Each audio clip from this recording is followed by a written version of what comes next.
I've got an amazing question for you guys. Okay. Why should I join SPU? I'm honest with you guys. I mean, yeah, you guys said you fight for me when I signed a contract, restraint of trade, CCMA, all those type of things. But at the end, why should I join? I'm a normal sales guy. Why should I join you guys at SPU? Very easy quick answer. Okay. Would you go to the guy that polishes your shoes to cut your hair? No? Okay. So why would you join a union where they aren't salespeople?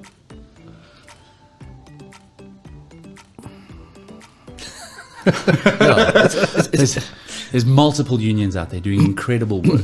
Yeah. And a broad spectrum is not always a bad thing, but a more focused approach. There's the old saying, jack of all trades, master of none. I know it's actually a much larger saying, but we took the first bit to heart and we want to focus on just that. Why? We're not riddled by criminal law and divorce law and, property registrations. Okay. We're not riddled by that caseload. So now we've got a case, as a law firm example, we've got a case that could potentially mean 10 million for this law firm because it's an estate, a deceased estate. Here you come with an unfair dismissal and you want 3 months salary that's worth 60,000 Rand. What am I going to prioritize as the law firm? Yeah. I'm going to prioritize the 10 million case. Yeah, most definitely. So broad spectrum isn't bad, but more focus means our attention is on everything, whether it's 5,000 or 50,000 or 500,000. That's why there's more specific sales unions where you want to be at as a salesperson. Because I'm not going to be citing criminal law to you while we're having a conversation. I'm going to talk to you like a salesperson. Over my age. Exactly. Another thing is as well, we're also not just the union in that way. We also have to educate. We have to help. So even if one of our members gets laid off, retrenched, Okay. all due process done, everything was done fairly, but you still need a job at the end of the day. So what we do as a union, we've got a large network of employers, we've got a large network of recruiters. So we help you on your way to getting into your new job. If you were the one that messed up and you didn't perform and we went through all the different fights to get you to a proper fair dismissal to the point where you did not perform, we will help educate you. We're going to put you through different courses possibly, because your membership isn't just there for us to fight for you. We're there to help you on your road to success. Okay, so I get retrenched, you guys arrange I get fired or whatever the case might be. You guys will help me train to become a better salesperson. Exactly. Okay. Help you on your miscomings and that type of thing. And then obviously try to arrange a job for me or... Exactly. We even go all the way through to helping you create a better CV. Because the thing nowadays, people throw so much irrelevant information into a CV. You want to say that you made the first team in grade 1 for playing rugby and Thanks. you had a beautiful voice when you were 5. But that doesn't help you in sales. Yeah. So we help you get rid of all the stuff that is irrelevant and employers hate looking at. And we streamline that to give you the best possible opportunity. Okay, wow. Okay. Based on experience from recruiters and these people that we obviously rub shoulders with all the time. Now think about it this way. You got fired for poor performance, right, Andrew? So now you were fired. So technically your previous employer is not allowed to give you bad reference, but if I say no comment, that's not good either, is it? If you go to the new interview that we've arranged for you and we tell this prospective employer that you're being coached and guided by the salespeople union, you made a couple of mistakes in the past, but you realize now and we're training you to do better. That gives them a little sense of surety. They're going, oh, well, this is also, it's a union. They don't want this guy to be fired again. They don't want the same thing to happen. So it's in our best interest to make sure, because ultimately, again, our whole goal is to make sure we reduce unemployment. So, yeah, look, coming back to your question, why join the salespeople union? I don't want to say we're not like other unions, because I think that's like the oldest sales pitch in the book. Oh, we're not like other suppliers, not like other service providers. But the cool thing is we're really not, because we're the first one. We're the first one in South Africa ever that started doing what we're doing now. We're going to do it all right from the start? No. I know we're going to get our learning curves and bump our heads, but at least we're more focused. We're more focused. When you come to us with a restraint of trade case, we've gone, within the same week, we've probably gone through 10 of those. If you come through a key performance, you got fired because you lacked your key performance indicators, or you did not meet the requirements of them.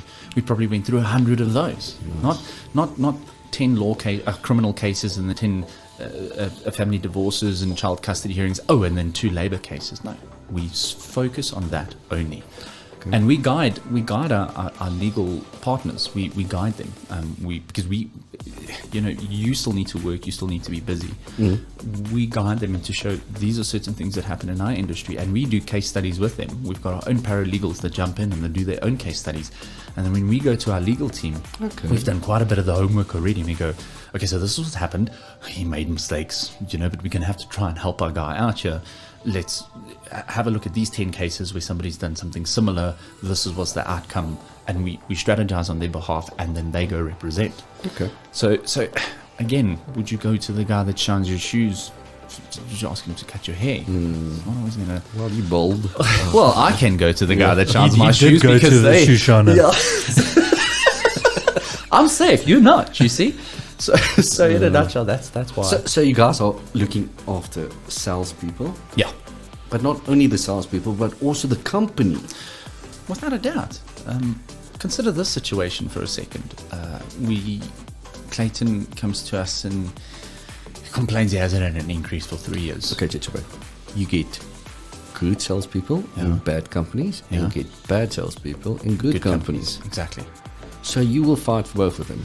Definitely. Okay. And this is the example that I'm going to make now. So Clayton comes to us. Clayton's a pretty good salesperson. The company's also pretty good. Comes to us and wants an increase. Okay, company struggled a little bit. We managed to secure an increase for him, right? And we agree collectively, along with our members. We don't negotiate without them. We go, guys, it was hard for the company to take out this kind of money. They won't be able to do it again in 12 to 18 months. Can we please agree that we'll only haggle them again in 24 months? Okay. That negotiation's taken place by the SPU and the member. Okay, the employer didn't even have to ask them to not come back within 24 months. 12 months to go by, Clayton wants more money. Clayton goes to the employer and he goes, I want more money, I'm doing better. The employer now doesn't have to invest his own resources and get his HR involved and start negotiating and take his time to explain to Clayton, but I can't. The employer can simply just go, SPU, one of your members asking for another increase. We had an agreement. Can you please negotiate? Can you please talk with him? We free up the employer. We free them up for instances No, like that's this. not. Instead of Clayton going up to HR and complaining about all the little things, and he's not happy with contract, or he's not happy with working hours, and all these things, it can be sent to us, and we can have a look and we go, Clayton, it's actually quite fair. It is fair, and we can try, but we don't see this happening. Let's look at it another way. We don't go to the employer and waste their time.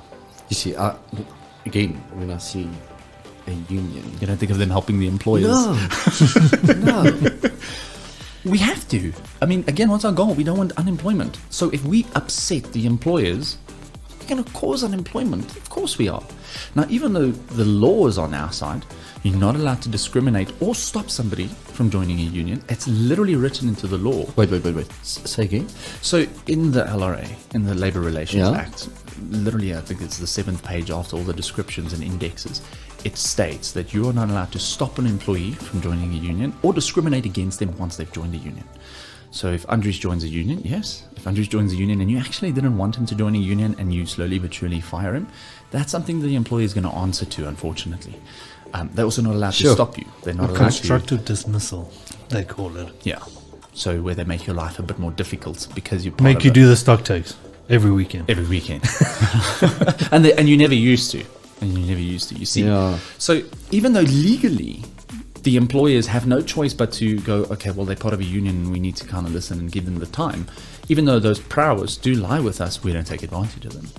We still ask, we still negotiate, we still go, what time will suit you? We can come just before you close, just before you open, so that we don't mess with your operating hours. Because again, if we keep the CEO or the HR manager or whomever in a meeting for 2 hours, it's 2 hours of business lost.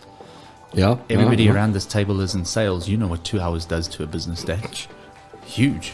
So that's why we structure it in that way. That's why we don't fight unnecessarily. We avoid it at all costs, and we negotiate from start to finish. Yeah, of course, we all know that. Bad rep at a good company. Exactly. We don't want to punish employers Not at all. because there's somewhere that's a little bit disorderly or something like that. We, at the end of the day, we want to just be the middleman to help a conversation. Yeah. Because at the end of the day, conversations can fix most problems.